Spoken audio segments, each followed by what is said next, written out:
Tere armsad teise ekraani vaatajad, mina olen Kristi. Täna vaatame me Reporterit ja seejärel Ärapanijat. Otse loomulikult ei ole ma täna siin üksi. Minuga koos on täna siin joogameister Jaak Kivimäe. Jaak harib meid täna jooga teemal. Kui teilgi on tekkinud mõni küsimus, saatke see kohe kiiresti meile.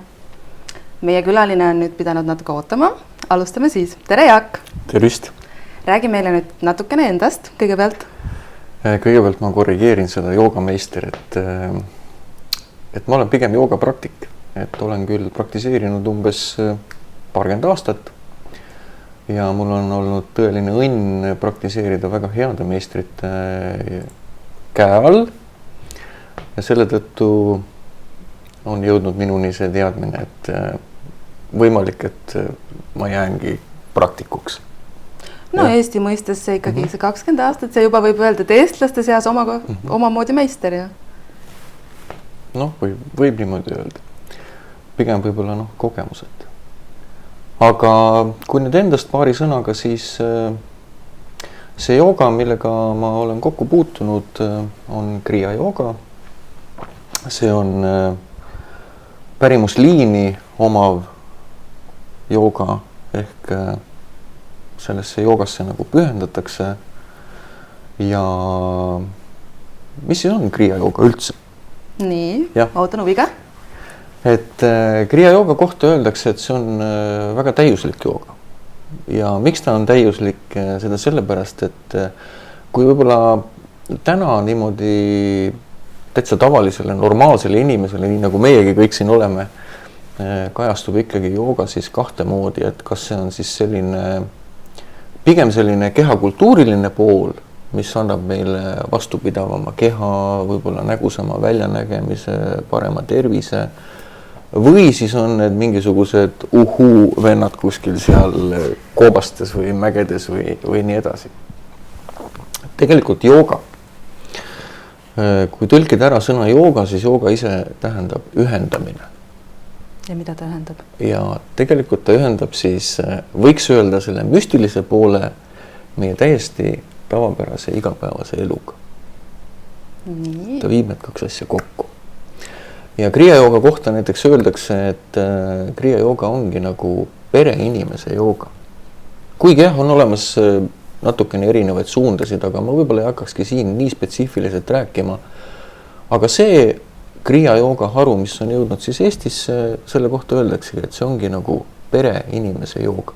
Aga kas sellel on siis, ütleme, mitte selle kriia joogal, aga kas siis joogal on nagu vallalise inimese joogad ka veel eraldi olemas, kui see on pereinimese? India kultuuris on küll, jah, et on jooga nii-öelda haru, mille kohta öeldakse, et inimene nii-öelda eraldub sellest maailmast ja nii-öelda ütleb, et materiaalne maailm on halb ja vaimsus on hea.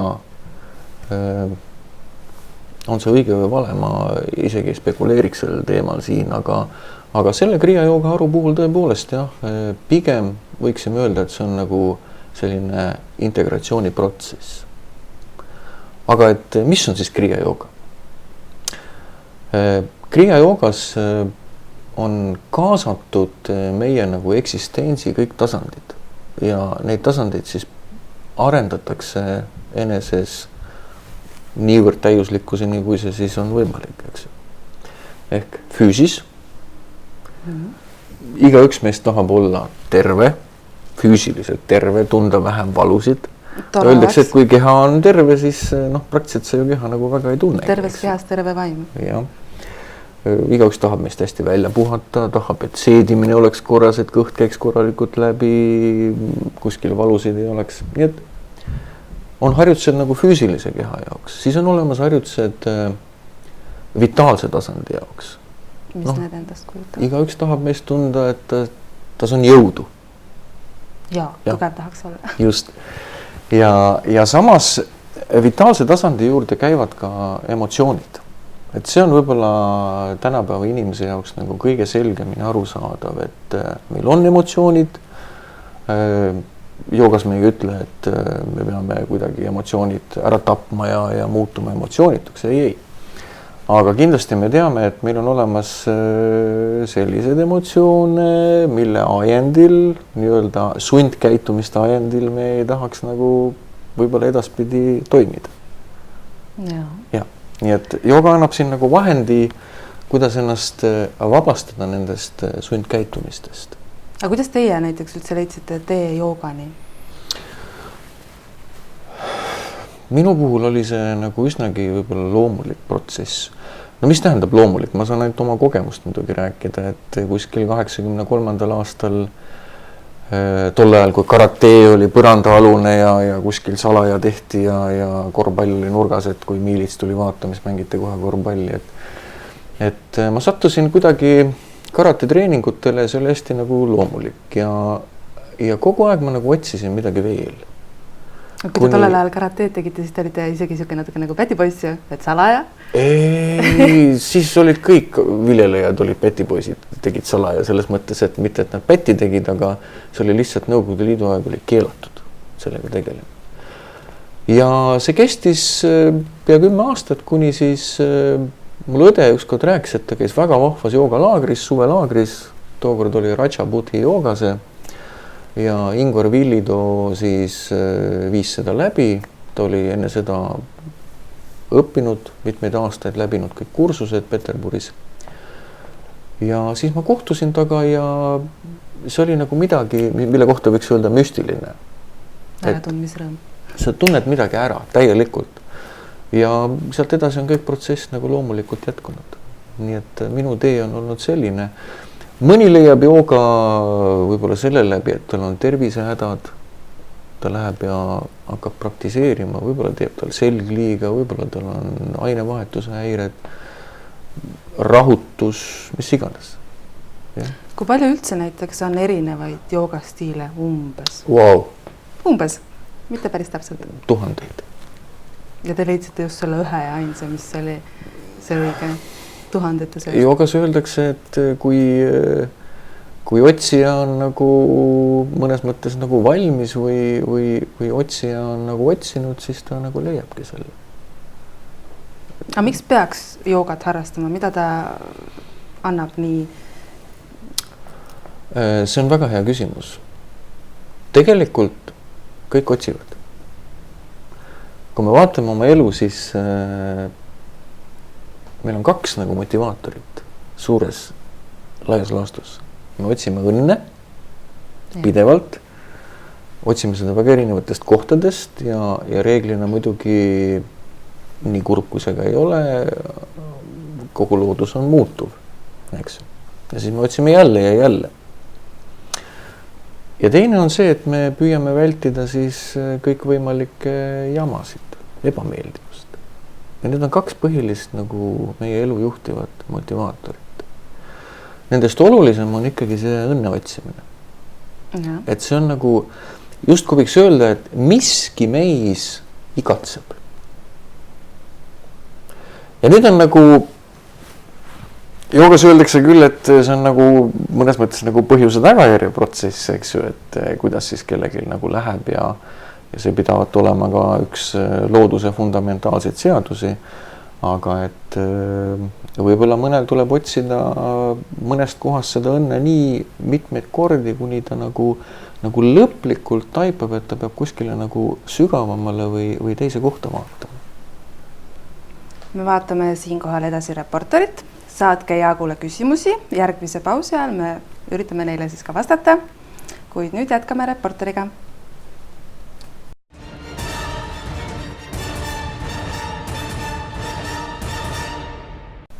Oleme korraks tagasi siin teisel ekraanil.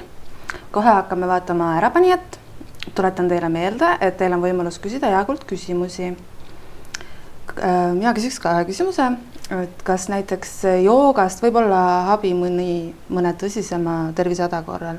Et reporteris oli seal teemaks vähk.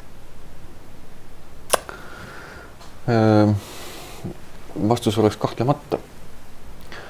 Ma ei pea nüüd silmas sellest seda, et inimene näiteks saab vähist absoluutselt terveks, aga kindlasti ta võib saada kas või seda abi, et ta saab selle haigusega nagu paremini hakkama. jah, ehk mõnes mõttes, mida see tähendab? Ma just tahtsin küsida, et mis see endast kujutab? Et me teame, et kui me tunneme ennast kehvasti, siis see on nagu ratas, jah. Meil on vastavad mõtted, mida me siis tihti genereerime, vastavad emotsioonid, mida me genereerime ja see on nagu selline sundratas, mis käib kogu aeg. Ja tavaliselt see süveneb ja süveneb ja süveneb. Kuni midagi juhtub ja võib-olla inimene teeb midagi teistsugust. Otsustab näiteks kas või talle alles jäänud kuud või päevad seda elu nii palju, kui see on võimalik nautida. Tunda sellest veel nii palju rõõmu, kui sellest on võimalik tunda. Eks. Loomulikult see on palju sügavam teema, aga siit me jõuamegi nüüd kriia jooga võib-olla sellise kolmanda nagu tasandini inimeses ehk siis mõistus, mentaalsus, meie uskumused, veendumused, tõekspidamised. Kas on üldse midagi veel, mis meie elu loob, võiks küsida siin? Et põhimõtteliselt ikkagi mingit leevendust joogast võib leida? Absoluutselt. Siinkohal vaatame me edasi nüüd ärapanijat ja oleme pikemalt eetris pausil.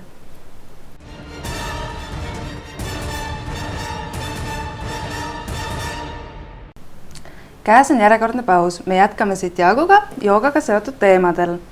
Ma küsiks, kui inimene alles alustab joogaga, siis kuidas ta leiab enda jaoks selle sobiva stiili, et kõigil ei pruugi nii lihtsalt minna nagu teile, et tekib see äratundmise hetk või sobivad näiteks kõik stiilid kõikidele inimestele?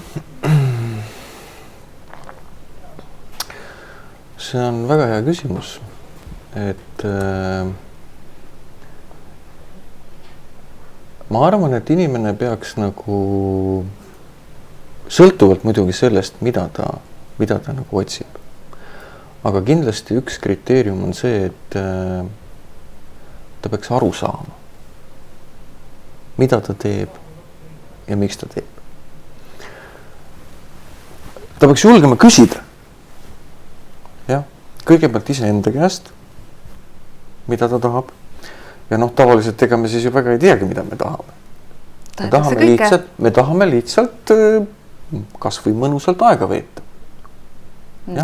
Ja võib-olla selline uudishimu ongi see, mis nagu inimesi, teatud hulka inimesi viibki jooga juurde. Ja, on proovitud võib-olla rattasporti, on käidud boksitrennis, on tehtud seda, teist, kolmandat ja nüüd võiks proovida joogat. Väga hea. Aga see on ainult, sellisel juhul on see siis ainult see nagu selle trenni või mitte trenni, aga selle kehalise poole eesmärgil, et siis ta ei ole ju see vaimne. Ja. Mõnel on jällegi võib-olla sellised eksistentsiaalsed kriisid või mul on näiteks üks joogapraktik, kes mul tunnis käib, tema tuli joogasse sellepärast, et tal olid ärevuse häired, keskendumise raskused ja ta lootis nagu leida sealt seda nagu leevendust. Ja leidis? Ta sai aru, et jooga ei ole selline lahustuv kohvi, kiire. Ja see joogapraktika, mida ta nüüd on praktiseerinud, on viinud ta nagu sinna juurde, et ta on hakanud rohkem enesele teadvustama kahte põhilist asja. Üks on see, et midagi, mis tekitab temas seda ärevust. Ja, on midagi. See on nagu teatud nagu harjumus või harjumuslik nähtus meis, mis juhtub. Iga kord, kui me oleme samas situatsioonis, tunneme me ärevust. Jooga võib anda vahendi mõistmaks, mis on need põhjused. Aga see on just nagu pool asja. Aga kas ta selle ärevuse siis nagu ära ka suudab võtta? Ja teine pool asja ongi see, et ta on nagu ära taibanud, et kui see temaga juhtub, siis täiesti harjumuslikult ta tegeleb sellega nagu lõputult edasi. See ongi see meie ratas, millest me rääkisime, jah? Nii et järk-järgult on ta õppinud sellest mitte niivõrd osa võtma, mitte alla suruma, vaid mitte osa võtma, eks ju, sellega, mis temaga selles olukorras toimib.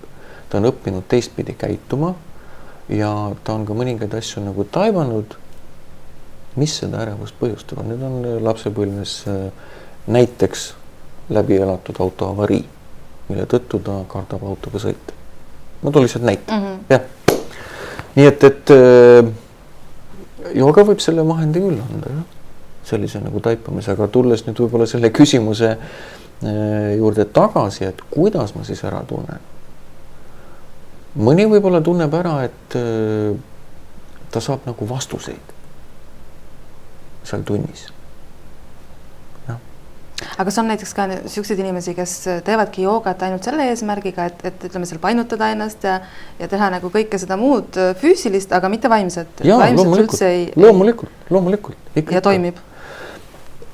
Sellega on nüüd nagu huvitav lugu. Loomulikult, et toimib. Ja.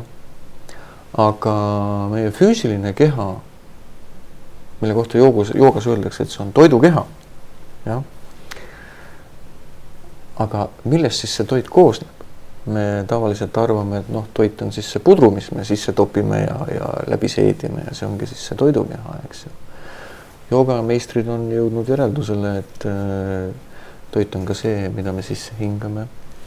Toit on ka see, mida me näiteks mõtleme, kuuleme, näeme, haistame. See kõik nii-öelda toodab ja aitab siis luua seda, mis siis lõpuks nii-öelda füüsiliselt siin väljendub. Aga kas jooga sobib näiteks kõikidele inimestele või on nagu tüüpi inimesi, kellele see on vastunäidustatud? See sõltub joogast kindlasti. See sõltub sellest, kuidas seda nagu teha. Tänapäeva sellises väga kiires elutempos võib-olla inimesed, kes jooga juurde tulevad, nad sukelduvad sellesse liiga fanaatiliselt ja loomulikult võib-olla veel teadmata, millega nad päriselt tegelevad, eks. Toome võib-olla siukse mõnes mõttes positiivse näite, mõnes mõttes sellise näite, mis võib inimest ehmatada, et inimene tahab oma ainevahetust parandada või oma füüsilist tervist parandada ja ta hakkab siis mingeid joogaharjutusi tegema ja järsku tema tervises midagi naljakat hakkab toimuma. Siin võib olla nüüd väga palju põhjuseid, mis toimub, aga üks põhjus võib olla ka see, et tema organism hakkab ümber kujunema.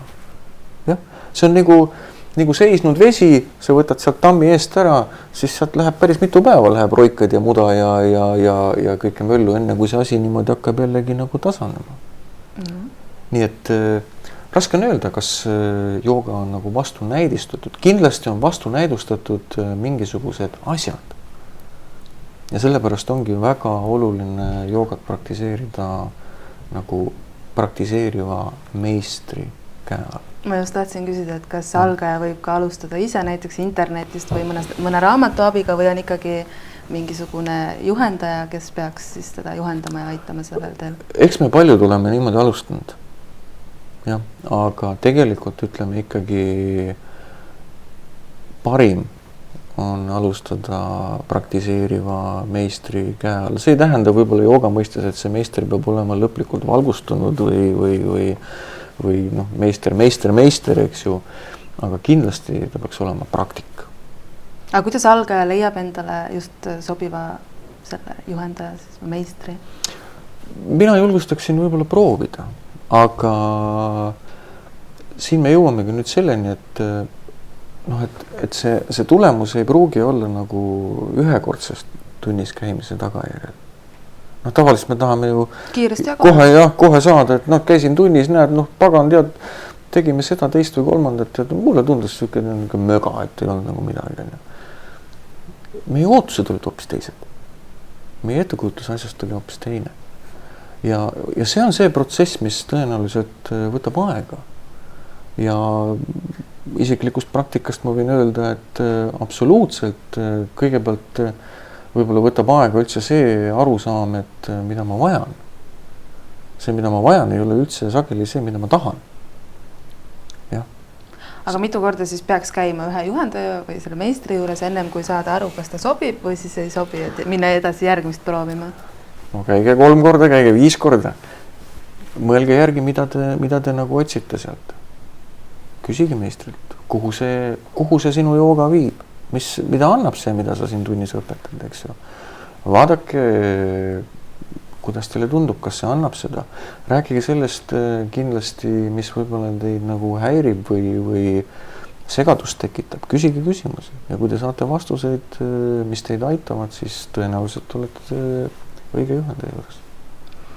Me vaatame edasi ärapanijat ja jätkame oma teemaga peale ärapanija lõppu.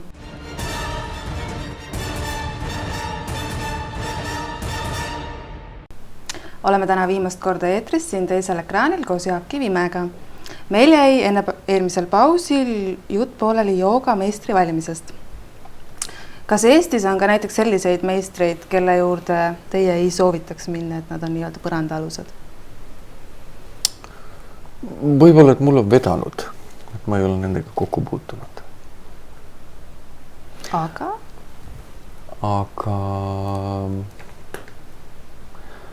sõna meister, nii nagu me siin saate algul ütlesime, et ega see on selline, jooga mõistes tähendab see ikkagi realiseerunud meistrit. Mis see nüüd iseenesest tähendab, see on võib-olla pikem teema. Aga jooga juhendajad, kui teil on selline kahtlus, siis kindlasti võib uurida, et kus kohast on selle jooga juhendaja kogemused, eks ju. Et Kriya jooga liinis meil on nüüd Kriya Hatha jooga juhendajad, nemad on siis litsenseeritud, nad on läbinud 200-tunnise koolituse või nad siis läbivad seda. Nii et sealt saab sellise vastuse ja sellele koolitusele ei saa üldse enne, kui sa oled läbinud teatud nii-öelda õppimise astmed või harjutanud teatud asju, teatud perioodi, eks. Et ei ole ainult see 200 tundi ja siis oledki valmis. Et paraku ma saan Kriya joogast rääkida, kindlasti on olemas meil Shivananda jooga ja Kundalini jooga ja palju teisi joogasid, aga Kriya jooga puhul võib-olla Eestis olev selline väga kompetentne õpetaja on Ingvar Villido, kelle poolt siis toimub selline Eestis toimuv Kriya jooga juhendamine. Ja. Et tema jagab siis nii-öelda algtõdedest kuni siis ka teatud pühitsusteni õpetust. On siis Kriya Hatha jooga juhendajad, kes õpetavad erinevates võib-olla kohtades, näiteks Stuudio 108 on üks koht, kus on mitmed Kriya Hatha jooga juhendajad, kes siis erinevatel nädalapäevadel annavad siis tunde. Kindlasti ka erinevates linnades, nii et võib vaadata Stuudio 108 kodulehele või siis www.lilleoru.ee, kus on siis välja toodud ka üle Eesti Kriya Hatha jooga juhendajad ja Kriya jooga nii-öelda tunnid. Kindlasti on Kundalini joogal omad nii-öelda allikad, kus nad saavad vaadata, kes on litsenseeritud juhendajad või omavad nagu õigust õpetada ja nii edasi. Et ma muidugi ei tahaks vähendada võib-olla nende inimeste sellist nagu indu ja oskusi ja kogemusi, kes võib-olla ka jagavad oma teadmisi ja aitavad, eks ju, et kõik me oleme kuskilt ju alustanud, eks ju. Just. Nii et paraku ma sellele esimesele küsimusele ei saa sellist vastust anda, et kas on nagu Eestis päris sellist nagu, et inimesed ärge sinna jumala eest minge. Seda on hea teada, et teadaolevalt ei ole sihukestesse. Aga räägi natukene lähemalt sellest Stuudio 108-st. Stuudio 108 on nüüd selline organisatsioon, mis sai loodud Kriya Hatha jooga juhendajate nii-öelda entusiasmil ja asume me Tallinna vanalinnas. Müürivahe 31 on meil seal stuudio ja tõepoolest siis igal nädalapäeval, välja arvatud nüüd küll laupäevad, pühapäevad, on siis õhtuti meil praktiliselt iga õhtu erinev Kriia Hatha jooga juhendaja. Nii et inimesel on võimalus tulla ja valida ka, sest iga juhendaja õpetab natukene oma nüanssi või oma kogemusi ja need kogemused on ka pisut erinevad, eks. Nii et... Aga see stuudio siis tegeleb ainult selle Kriia Hathaga? Või on seal ka neid teisi? Seal on nii-öelda välja renditud ka aegasid ka teistele joogajuhendajatele. Seal on beebiootel emadega jooga ja juba beebiga ema jooga on ja siis on ka kundalini joogad seal meil olnud. Et on ka teisi joogasid, aga seda saab kodulehe pealt kindlasti vaadata, et mis joogad siis meil seal nagu parasjagu toimumas on. Ja näiteks juunikuust hakkab meil nüüd iga kolmapäeva õhtuti hakkab jooga suveklass, mis on sellel aastal orienteeritud absoluutselt joogaga nagu alustajale, kes pole kunagi enne jooga kokku puutunud. Et selline spetsiaalne läbi 2 kuu siis, et ta nagu läheb iga kolmapäev. Ja kindlasti muidugi, kui te tahate nagu joogaga võib-olla laiemalt tutvust teha, siis on ju suurepärane üritus tulemas meil suvel. See on siis Haapsalu joogafestival, eks, et kuhu saavad inimesed tulla ja seal on siis väga erinevad joogastiilid ja koolid nagu esindatud, et miks mitte siis oma uudishimu tulla nagu sinna rahuldama. Aga kas sellistel suurtel, nagu see joogafestival, sa just mainisid, kas on palju huvilisi? Eelnevad aastad näitavad, et on küll. Ja uusi tulijaid samamoodi palju. Ja. Kuidas näiteks kodus joogat teha? Mõni lihtsam harjutus mõnele näiteks seal seedimisele või millegile vereringele või on mõni lihtsam? On. Näiteks, kui te tahate nagu füüsilise keha jaoks, inimene tunneb, et ta tahaks nagu midagi natuke füüsiliselt teha. On olemas väga lihtsad harjutused, 5 tiibetlast. Kindlasti võib-olla on keegi kuulnud või ei ole kuulnud raamatupoest, on selle kohta raamat saada. See raamat on vägagi autentne. See kõige lihtsam 5 tiibetlast, on ka natukene rohkem sinna juurde lisatud ja on neid uusi raamatuid ilmunud. Selle harjutuse tegemine võtab iga hommiku aega umbes 5 minutit, 10 minutit. Või jooga on muuseas ka see, kui sa näiteks tõused hommikul üles ja lähed jalutad 15 minutit. Lihtsalt jalutad, kuulad loodust või lihtsalt vaatad. Inimene, kes linnas elab, ei kuule loodust, kuuleb ainult autode sõitmist. Kuula siis seda, aga mine lihtsalt jaluta. Lihtsalt ole see 15 minutit. Või lihtne hingamine. On üks väga lihtne hingamise harjutus, kus on oluline mitte midagi forsseerida. See on hästi oluline. Jah, paned oma ühe käe ehk vasaku käe näiteks siia naba peale, parema käe paned siia rinnakorvi peale ja kõigepealt vaatad, kuidas sa üldse hingad. Ja siis proovid, ilma et sa forsseeriksid, hingata niimoodi, et kõigepealt sisse hingates sa tunned, et see alumine käsi natuke niimoodi tõuseb ja siis tõuseb alles see ülemine käsi. Ja kui sa välja hingad, siis ülemine käsi laskub ja alumine käsi laskub. Nii et sisse hingates see muuseas toob meid selle juurde, et me arendame eneses ka sellist nagu keskendumise võime. Ja kui sa teed seda iga hommiku 3 minutit näiteks, see on juba väga hea. Ilma, et sa püüaksid sügavamalt sisse hingata ja välja hingata. See hingamisharjutus, mille jaoks ta konkreetselt hea on? Sest see viib meid tagasi loomuliku sügava hingamise juurde. Meie tänapäeva nii-öelda suhteliselt stressirohkes olukorras võiks öelda niimoodi, et paljud mehed hingavad põhiliselt kõhuga, sest see on seotud sellise saavutamisega. Ja paljud naised siis hingavad rohkem just selle ülakehaga, eks. Aga kui me vaatame nagu last, siis me näeme, et tema hingamine on nagu täishingamine.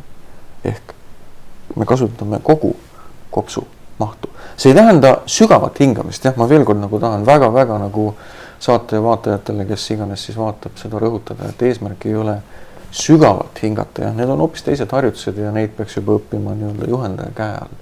Aga selline lihtne asi, Aga kas see sama lihtne asi näiteks suurendab kopsumahtu? See arendab hingamislihaseid. tegelikult ütleme nii, et küsimus on hingamislihaste arendamises. Ja näiteks kui me võtame diafragma, mis ongi põhiline hingamislihas, mis on nagu langevõrju kuppel, mis sisse hingates tõmbub kokku, välja hingates lõdvestub, eks ju, mis siis nii-öelda venitab kopsu ja jällegi lubab kopsul kokku liikuda, eks ju, siis kes meist ei ole pannud tähele, et kui inimene on nagu natuke stressis või siis see hääl läheb siukeseks nagu kummaliseks ja siia diafragma piirkonda tekib pinge. Ja vot sellised lihtsalt harjutused teinekord aitavad seda pingest vabastada. Ja kõige lihtsam asi muuses selle pinge vabastamiseks on lihtsalt naermine. Lubada endal naerda. Kui ma naeran päevas hästi palju, siis ma võin juba ennast joogaharrastajaks nimetada. Põhimõtteliselt, sest naermine esiteks ta ju vabastab organismis väga häid kemikaale, mis mõjuvad kehale hästi. Ja teine asi on see, et ta nii-öelda paneb tööle meie diafragma. Et tänapäeva meditsiin on jõudnud sellisele huvitavale järeldusele, et sidekude, kui ta on väga pikalt stressis, siis hakkavad toimuma seal teatud mutatsioonid ja ka sidekoerakk võib hakata muteeruma pisut nii-öelda lihaskoeraku sarnaseks ehk ta hakkab kokku tõmbuma, millest tekivad siis need organite pitsumised ja muud asjad. Nii et lihtne naer võib vabastada seda. On äkki veel mõni harjutus, mis te tahate näidata?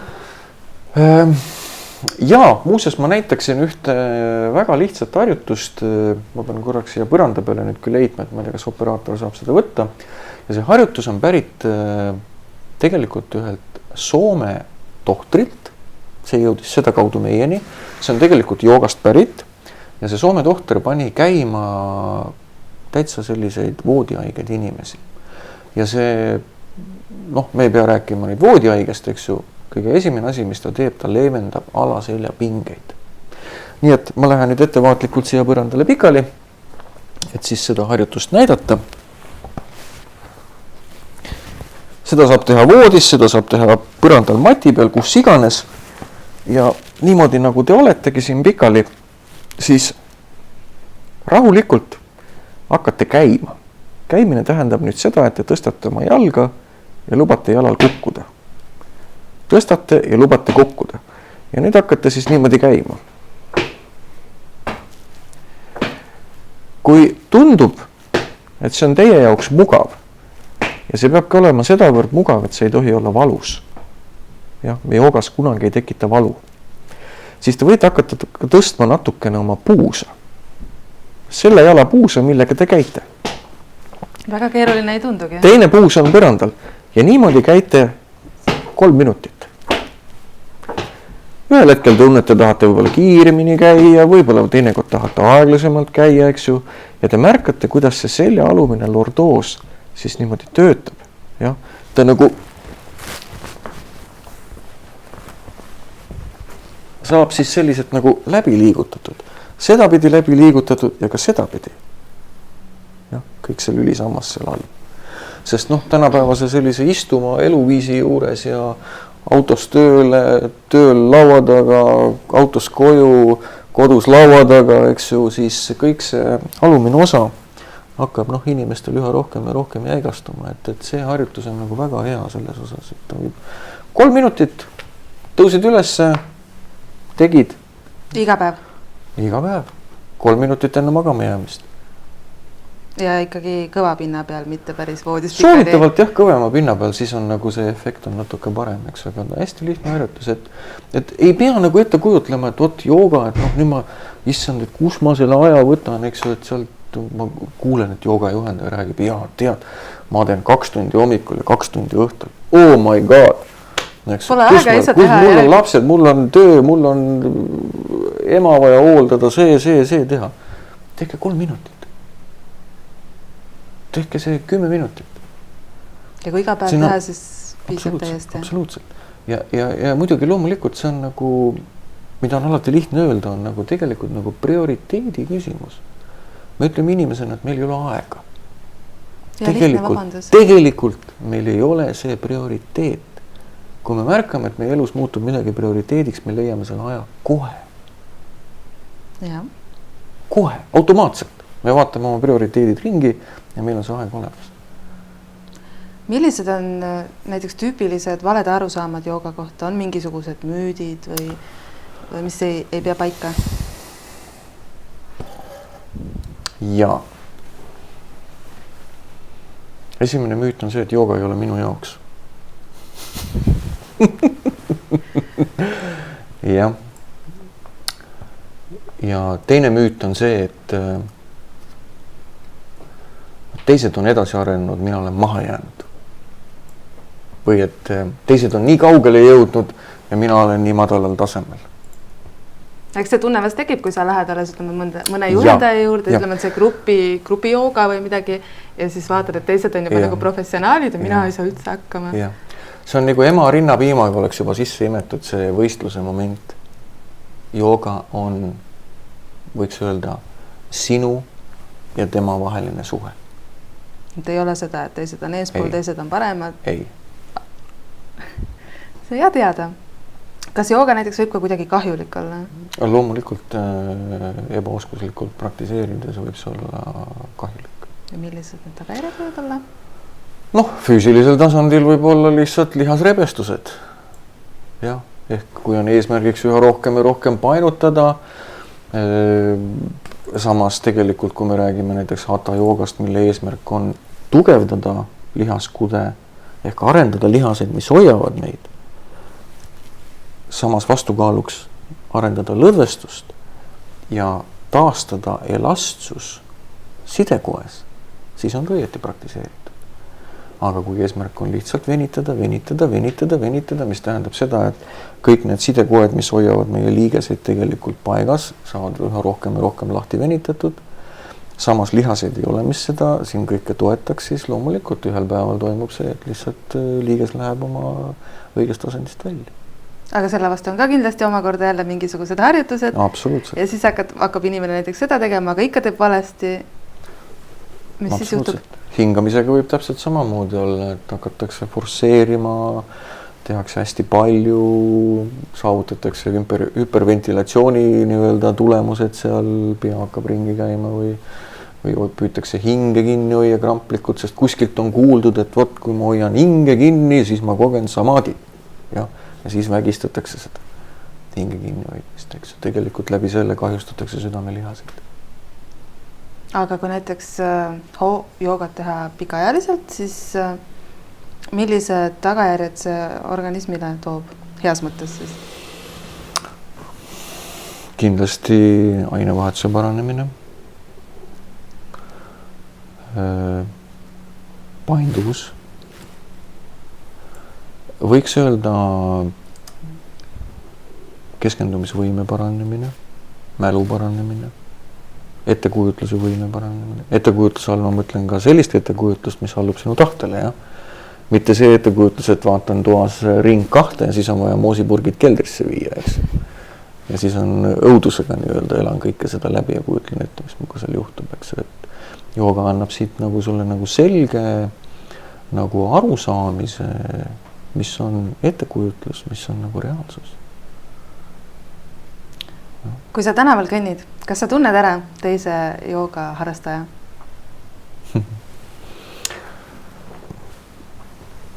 Vahel, kui niimoodi vaadata, jah. Ma ei mõtle mingisugust müstilist vaadet, vaid lihtsalt vaadata. See on nagu sa saad oma sõbraga kokku ja räägid talle mingit väga põnevat asja ja esimest korda tunned huvi, kas ta sind kuulab. Kas ta nagu päriselt kuulab.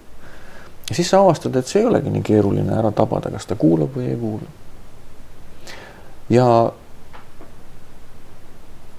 võib-olla kriia jooga puhul me räägime nagu teadlikkusest.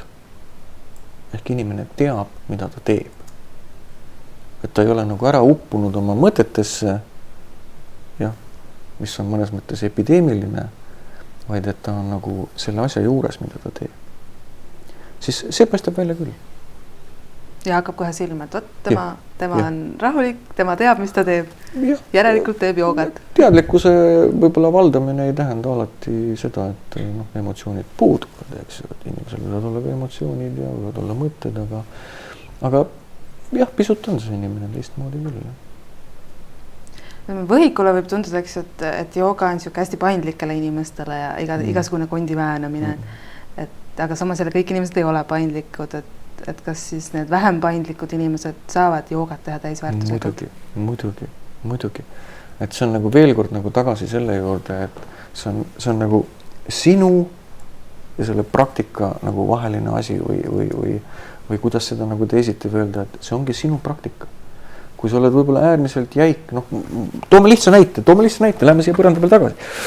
Et on teada selline üks joogaasend, eks ju, kus siis inimesed painutavad ettepoole, ja kus siis sa lähed joogatrenni, kus on siuke kena naisterahvas, viib su trenni läbi ja sina oled siuke kergelt ülekaaluline meesterahvas, eks ju, ja see naisterahvas siis näitab seal naeratusega sulle, eks ju, kuidas siis sellesse asendisse minna ja sina seal tagasaali nurgas siis teed seda sama asja, eks ju, jah. Ja nüüd ongi tegelikult point, millega on esialgu raske leppida küll, aga et sa pead ka aru saama, et see ongi sinu asend.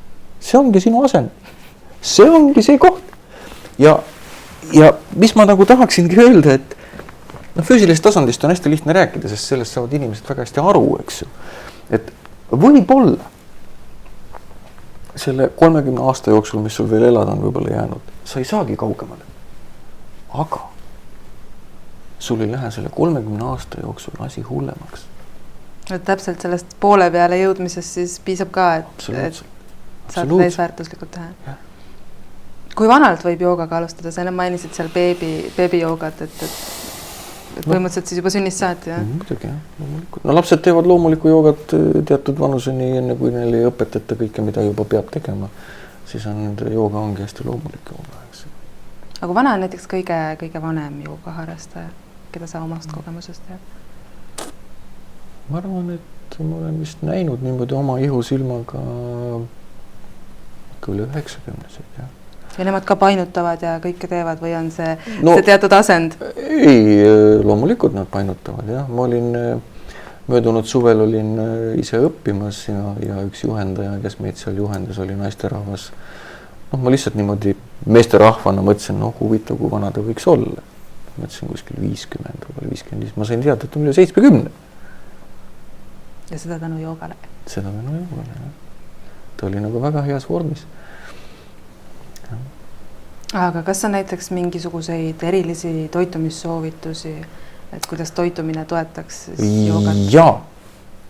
Ma ütleksin nagu 3 asja, mida meist igaüks saab nagu järgida. Esiteks vaadake üle oma veetarbimine. Jah. Rusikareegel, ütleme 8 kilogrammi kehakaalu kohta võiks olla selline tass vett päeva jooksul. Ja. Katsetage. Kindlasti algul jooksete vetsu rohkem ja algul ütled, et mul ei ole jänu. Aga pange ka natukene meresoola sinna hulka, sest muidu see ainevahetus, mis siin toimuma nüüd hakkab teil mineraale välja viima, eks. Mineraal on vaja taastada. Palju see natukene meresoola siis ühe tassi kohta? Päevase normi kohta ütleme selline 2,5 liitrit võiks olla siis selline veerand teelusikatäit meresoola sinna sisse. Seda peab katsetama. Just räägitakse, et inimesed tarbivad jube palju soola igapäevaselt toitumise asjades. Soola võiks just piirata ja samas, eks ju, jälle öeldakse, et pane soola juurde, et see kuidagi läheb nagu vastu. See on teine küsimus, jah. Selles mõttes, et seda tuleb nagu katsetada natukene ise. Kui tunnete, et midagi hakkab puudu, siis peab vaatama, natuke üle vaatama, eks. Sest mõnel inimese jaoks võib-olla see veetarbimine, see 2,5 liitrit, eks ju, ei ole ka nagu väga, väga mõistlik, et see on nagu selline rusikareegel, eks, et see kindlasti kohaldub. Teine asi, sööge toitusid, mis ei lähe omavahel kõhus käärima. Jah. Kujutage ette. Aga kust ma tean? Kujutan ette, et Ajurveda alast kirjandust ja seda saab kindlasti nagu leida seda kirjandust, et kus on nagu viiteid sellistele asjadele. Kui te sööte leiba, eks ju, siis sööge leiba võib-olla, sööge veel midagi sinna juurde ja ühesõnaga piirake seda tohutut toidukogust, mis teil korraga on, eks ju. Sööge 3, 4, 5 asja korraga, mitte rohkem. Aga toome lihtsa näite, et võtke puuvili, võtke banaanid, tehke nad kördiks, pange sinna nüüd üks kõva port suhkurt tulka, eks ju, palage sinna piima veel peale ja tõstke see 37 kraadi kätte. Ja siis vaadake, mis seal poole tunni pärast toimub. Õudus. nuusutage seda, eks. See on seda, et selle peab juba käärima, aga see juhtub teis endas. Väga lihtne asi. Võite katsetada väga lihtsat asja samuti, et lõpetage söömine siis, kui te tunnete ennast veel kergelt. Et siis mitte kõhtu täis süüa. No me ju tegelikult tihti kompenseerime. Et küsimus on selles, meil ei ole nälga, meil on isu. Ja. Nälg ja isu on täiesti erinevad asjad. Aga näiteks selle isu ja asjadega on inimesi, kes päev läbi võivad olla mitte söönud ja neil ei olegi seda isu ja siis kui tuleb kätte, ütleme õhtu seal 8-9, siis tekivad meeletud igasugused isud. Et on näiteks midagi, mis aitab selle vastu? Noh, see tähendab seda, et ta on päeva jooksul on ta nii actionis. Ta lihtsalt ei märkagi, et tal on nälg. Õhtul pole ka väga mõistlik siis kugistama hakata, aga mis siis nagu teha tuleks? No võib-olla tuleks katsetada lihtsalt võtta aeg maha ja minnagi lõunaaeg natuke süüa. Ja siin on nagu hea näide, meie siin enda, ütleme, joogapraktikute sellisest kogemusest, et näiteks inimene, kui ta hakkab joogat praktiseerima, ta nagu hakkab mingit päevarežiimi looma, siis ta järsku avastab, et issand, ta väsinud, teda puhatada, magada. Tegelikult ta on nagu see Duracell'i jänes olnud kogu aeg rakkes, eks ju, et ta on absoluutselt ignoreerinud oma keha signaale, et tegelikult keha vajaks puhkust. No võtke tänapäeva sport. Nii. See pole ju kuigi saladus, et saavutusi sooritatakse, olles eelnevalt tarbinud valuvaigisteid ja igasuguseid kreeme. Dopinguid. Me ei räägi dopingutest, me räägime sellest, et kuidas suruda maha keha see signaal, et tegelikult keha on üle treenitud, ta on vigastatud, eks. Ja kui see muutub krooniliseks, loomulikult on tagajärjeks põletik. Ega siis su keha tahab ellu ja ega ta siis loll ei ole. Su keha on lõpmata intelligentne. Ja, ta võtab ikka lõpuks selle aja, et stopp. Lihtsalt siis vähe ekstreemsemalt teed pidi. Meil on ka tulnud mõned lugeja või vaataja küsimused. Küsitud on, kas jooga aitab inimesel ka närvilises olukorras rahulikuks jääda ja leevendada depressiooni? Vastus on absoluutselt ja. Nüüd ma võib-olla selgitaksin seda niimoodi. See on nüüd loomulikult puhtalt intellektuaalne jutt. Ja. Igaüks peab siis nagu ise järk-järgult selle kogemuseni jõudma. Läbi teatud joogapraktikate inimene jõuab selle osani iseendas,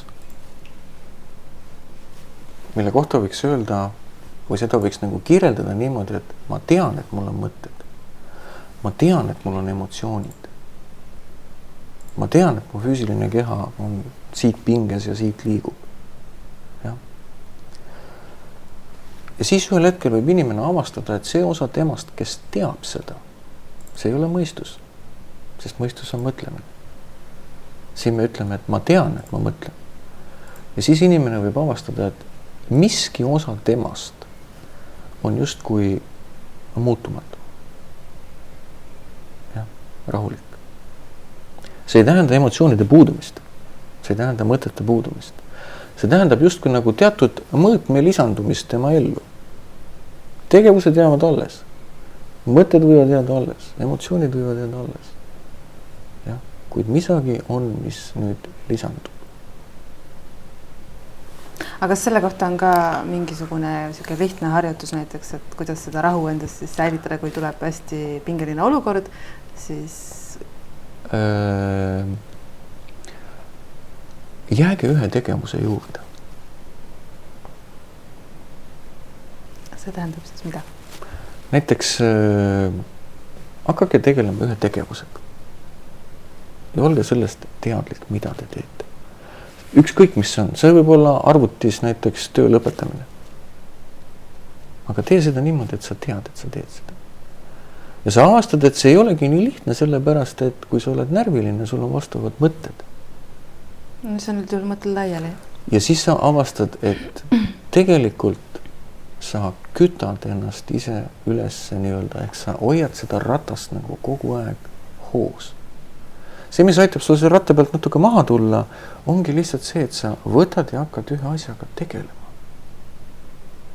Sul ei ole vaja püüda rahulikuks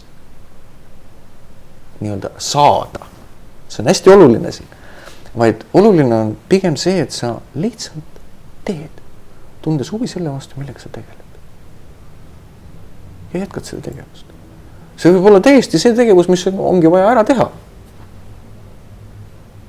Kõige lihtsam tegevus. Näiteks lapsed on jälle jätnud toad koristamata. Siis hakkan ise koristama ja tean, mis ma teen ja olengi jube rahulik. Ei ole päris nii.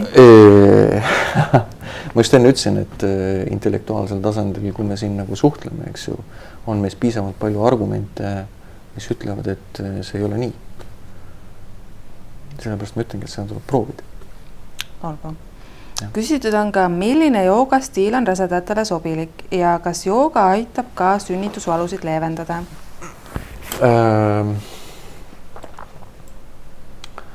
Öeldakse niimoodi, et rasedusel on, ma nüüd küll meesterahvana räägin sellest ja ma ei ole ka arst, eks ju, aga rasedusel on erinevad faasid. Ja teadaolevalt siis raseduse teises faasis tuleb olla väga ettevaatlik.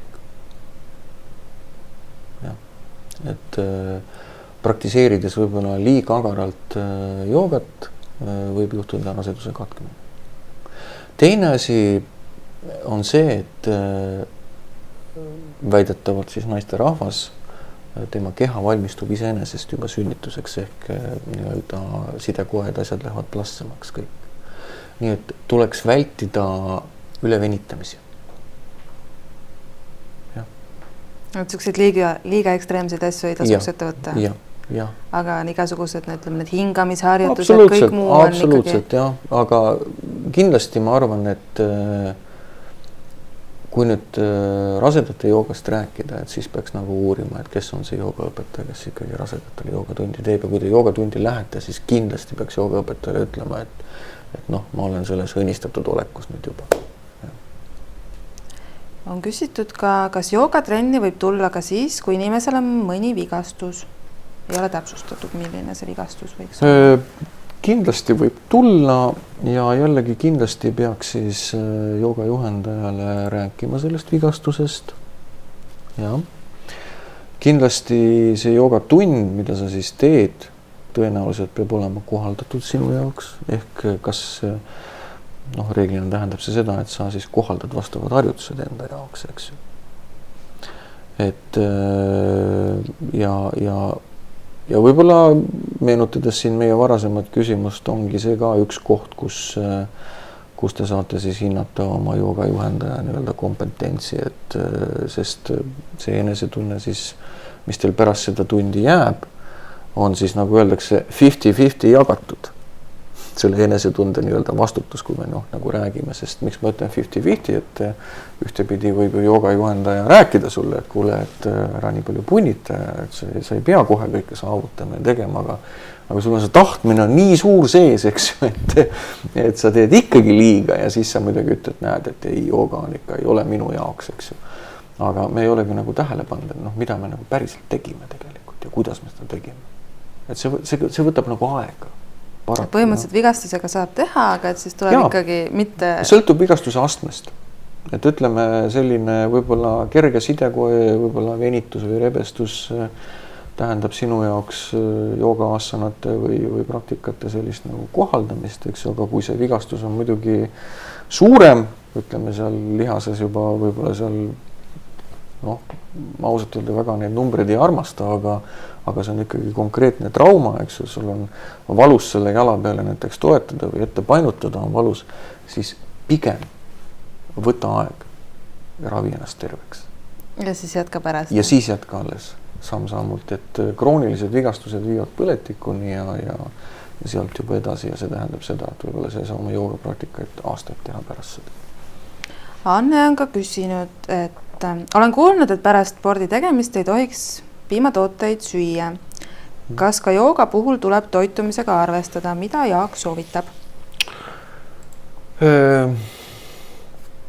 Kanada meister, kellest me siin algselt rääkisime, prantsuskeelne nimi on tal Laurier Pierre Desardiens, on tema nimi, et te võite guugeldada võib-olla. Et tema ütles piimatoodete kohta niimoodi,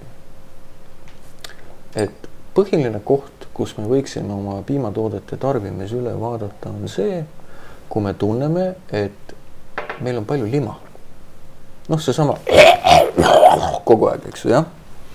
Või meil on põletikud, sest piimatooted, ütleme nii, et nad nagu soodustavad põletike jätkumist. Minu isiklik kogemus on see, et ma olin kunagi niisugune usin piimajooja ja kohupiimasööja. Ma söön seda siiamaani. Aga ma nagu katsetasin. Ja ka minul olid sellised nagu kurgupiirkonna nagu limaprobleemid ja peale seda, kui ma nagu hakkasin natuke üle vaatama, muutus see olukord palju paremaks. Nii et see on minu isiklik kogemus. Toitumisharjumuste koha pealt me oleme niivõrd erinevad. Me oleme juba erinevad selles mõttes, et kus me elame. Me oleme küll nii multikultuurseteks saanud, et McDonald's on igal pool, eks. Aga iseenesest tasakaalustatud toitu sööge. Sööge kõiki värvispektri toite. Tasakaalustage seda. Aga midagi siukest näiteks ei ole, mida te suu sisse ka ei võta, et fui, et see ei kõlba?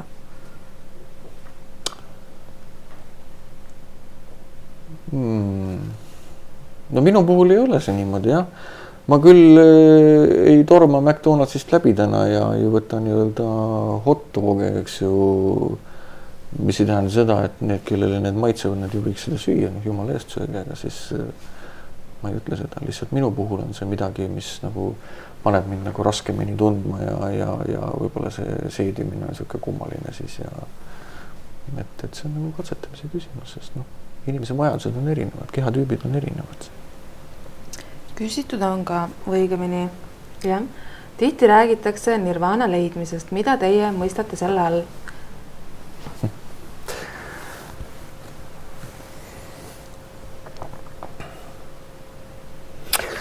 Ma vastaksin väga lihtsalt. Kõik hakkab muutuma või üha rohkem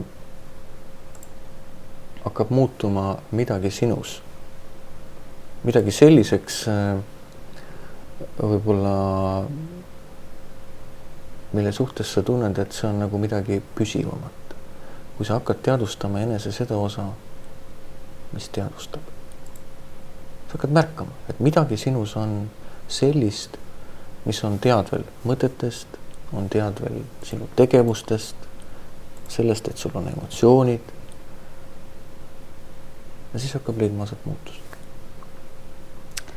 Siis on veel küsitud, missugune on jooga mõju erinevatel kellaaegadel, kas hommikul ja õhtul on erinevad harjutused, mida teha ning mis juhtub siis, kui teha hommikust joogat hoopis õhtul?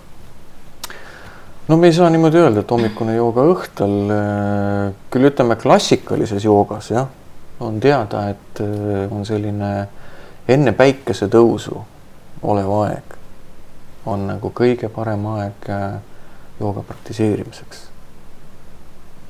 Sest siis loodus toetab. Ja, siis öeldakse, et loodus on välja puhanud. Ja kui ma ei ole hommiku inimene? Tee siis, kui sa tunned, et sa tahad teha. Mitte midagi ei juhtu? Ma arvan, et ei juhtu. Tõsi küll, mis võib juhtuda inimestel, et kui nad teevad enne magama minekut, ja, siis võib juhtuda, et lammaste lugemine ka 2700 lambani ei pane teid võib-olla magama, eks, sest te olete nii palju ennast energilisemaks teinud ja te olete niivõrd palju värskemad, et lihtsalt seda und ei tule. Seda võib küll juhtuda, jah. Sander on tundnud huvi, et kas jooga abil on võimalik suitsetamisest kergemini loobuda? Kas on mõni harjutus, mis on mõeldud suitsetajatele? Sander, kui sa nüüd mind vaatad, siis ma jagan sinuga oma isiklikku kogemust. Ja sa võid proovida, ma ei anna sulle garantiid, et see võib aidata. Aga olen ka mina olnud see, kes kunagi tehnikumi ajal suitsetas 2 aastat ja peale sõjaväge, ma hakkasin küll suitsetama peale sõjaväge, suitsetasin 5 aastat. Ja siis ma tundsin, et see ei ole nagu minu jaoks. Ja siis ma jätsin umbes selle 5 aasta sees juba, jätsin 2 aastat seda suitsetamist kogu maha. ja ma usun, et nii nagu sinagi, Sander, tegin minagi neid hetki, kus ma viskasin poolikuid pakke minema ja tegin viimaseid suitsusid ja homme jätsin maha ja kõik see edasi. Ja minu puhul juhtus see asi, et ma lihtsalt ühel hetkel, mul oli selle eest väga suur riid oma elukaaslasega ja ma ütlesin, et tead, ma suitsetan siis, kui ma tahan. Ja siis ma haarasin sellest kinni, mida ma ütlesin. Ja mul hakkas nagu huvi tekkima, et kui tihti ma siis tegelikult tahan seda suitsu teha. Ma pean nagu silmas seda, et kui tihti ma siis tõesti lähen, võtan selle suitsu, panen selle põlema, naudin seda, sest ma tõesti tahan seda. Ja kui tihti see on midagi, mis minuga lihtsalt juhtub. Ja siis ma avastasin, et seda ei olegi väga palju. Ja teine asi, mulle tundub, vähemalt minu kogemus oli see, et kui ma jätsin suitsetamisi maha, kui ma jätsin neid maha, jah, maha on alati lihtne jätta, katsuse mitte hakata tegema, eks. Siis ma jätsin maha kõik selle, mis sellega kaasnes. Sotsiaalsus, puhkus, aja maha võtmine. Juba ettevõtmine. Ja siis ma mõtlesin, et okei, ma jätan need asjad kõik alles. Ma alguses üllatasin oma töökaaslase, kellele ma ütlesin, et kuule, lähme teeme suitsu. Siis ma tundsin, et impulss on see, mis mind viib suitsu tegema. Ja samal ajal siis ma vaatasin, kui ma läksin nendega õue, et kas ma tahan ka suitsu teha. Ja siis, kui ma õue jõudsin, tegelikult ma avastasin, et ma tahtsin lihtsalt aja maha võtta.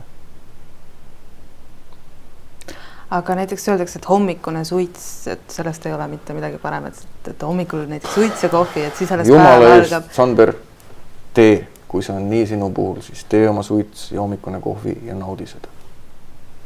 Ta küsis ka, et kas on mingeid harjutusi, et suitsetamist maha jätta või mis on mõeldud suitsetajatele? Või on see pigem ikkagi, et peas, et ei, see on vajadus.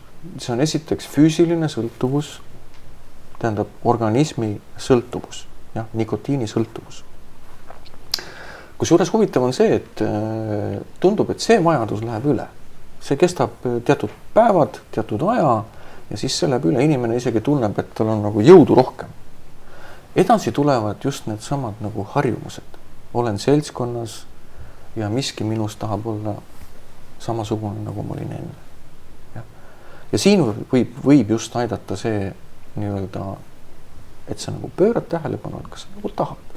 Sul oli vaja mingit impulssi alla suruda, tunne huvi. Kas see on tõesti see, et sa tahaksid ja naudiksid seda? Loomulikult aitab siin füüsiline liikumine. Minu puhul oli see, et ma hakkasin ka rulli uisutama, eks ju, sel ajal, et koos abikaasaga hakkasime uisutamas käima ja loomulikult sa tunned seda vahet, eks ju, seda kvaliteeti. Kui sa ei ole paar päeva suitsu teinud, ja sa tunned, et sul on kergem olla, sul on jõudu rohkem. Muidugi võib tulla seal nii-öelda mingi aja pärast rõgaköha ja äkkviha ja see on see organismi puhastumise periood, eks ju, ja siis teinekord tahaks suure vihaga suitsu ette panna, et võib-olla on see koht lihtsalt, kus sa saad üle hinnata või ümber hinnata selle, kas ma nagu tahan seda teha. Veel on küsitud, kas allergilist ja kroonilist nohu annab joogaga leevendada? See on hea küsimus, mis asi üldse nohu on?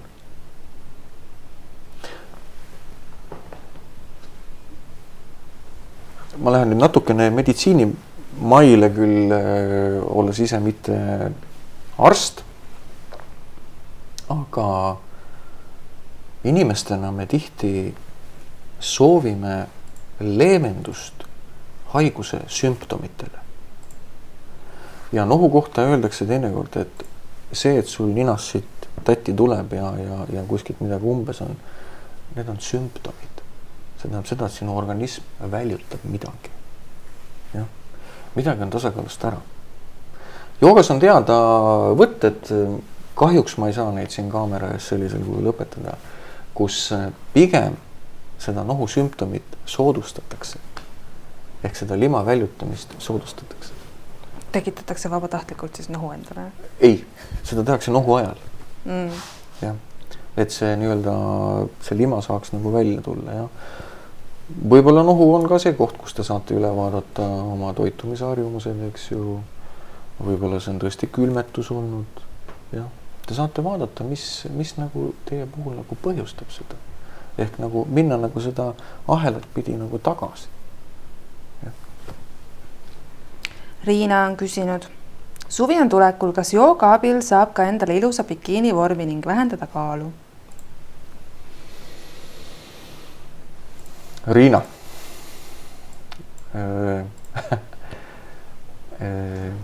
Kindlasti füüsilises mõistes, füüsilisel tasandil võib jooga aidata vormida füüsilist keha tugevamaks, sitkemaks, nõtkemaks, ilusamaks. Ja samas võib ka jooga aidata sul lõpuks nii-öelda leppida ja hakata armastama seda keha, mis sul lihtsalt praegu on. Sellist, nii nagu ta sul on. Ja. Nii et ma vaatasin siin mingi aeg tagasi oli telesaade, kus üks inimene tegi omal erinevad ilulõikusi ja kõiki muid asju ja tohutuid dieete ja lõppkokkuvõttes ta sõi ennast lihtsalt surnuks. Te ei olnud ikka rahul sellega? Jah. Nii et see rahulolematus iseenesest viib selleni, et sa võid teha mida iganes, aga sa oled ikkagi rahulolematu. Ikka on puudu. Ja. Nii, hetkel viimane küsimus on Terjalt ja Terje on küsinud, millest selline nimi nagu Stuudio 108, kas sellel on mingi tähendus? 108 on lihtsalt üks selline numbri kombinatsioon, et teed midagi 108 korda näiteks. Jah, et joogas on teada näiteks, et tehakse mingid harjutusi 108 korda. See on selline nagu maagiline number. Et siis ikkagi see 108 on ikka mingisuguse tähendusega? Jah, võib ka niimoodi öelda. Aitäh tänastele küsijatele. Aitäh sulle, Jaak. Me lõpetamegi siin puhul. Jah.